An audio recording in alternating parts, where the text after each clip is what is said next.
Sayo sa kabuntagon mga higala no, tulumano na nato isip o sa kainahan nga mumatao sayo para ato ang andamon or lutuon nato ang pagkaon o balon sa ato ang mga anak nga moadto sa eskwelahan. So, kalkag pa kayong ato ang buhok diha mga higala no, wala patay panudlay kay ato ag yung giuna ang pag-prepare o pagluto sa pagkaon para sa ato ang mga anak.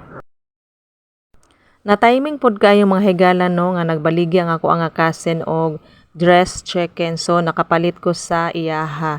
Then nakapamalit pod ko gahapon og mga gulay, so mao ni ako ang isagol sa ako ang lutuon karon.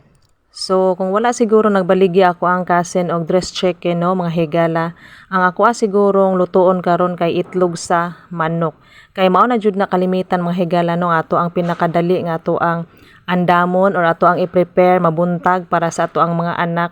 Kay kana ra jung prito nga itlog kay para sa ilahang pagkaon anang buntag dayon ilaha pong pangbalon sa eskwelahan para sa ilahang paniudto. Lami ra jud kayo mga higala no kung kada adlaw makaon sa ato ang mga anak kining mga gulay sama ni ako ang gi-prepare karon kining sayote, patatas og carrots. So dili jud nato malikayan mga higala no nga makakaon ta og mga pagkaon na dili healthy pareha ng pagkaon na mga dilata or kanang mga noodles. So ako ang mga anak mga higala no kay makakaon na sila gulay adlaw-adlaw sama ng mga gulay nga nasa amo ang palibot kanang mga dahonan na gulay pareha ng kalamunggay ug uban pang mga dahonan. So kining mga gulay nga ako ang gi-prepare karon mga higala no kay talag sa radyod kay nga tuwa man gong merkado kay tuwa pa sa layo dili ta makadali-dali og adto didto.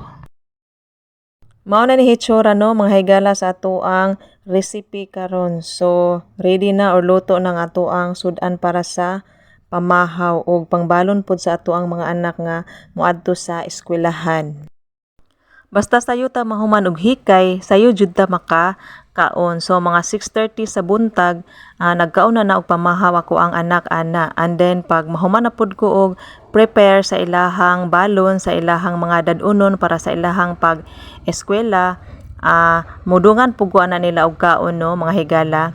Then pag mahuman na sila diri, mga alas 7 or wala pa alas 7, moadto na sila sa eskwelahan.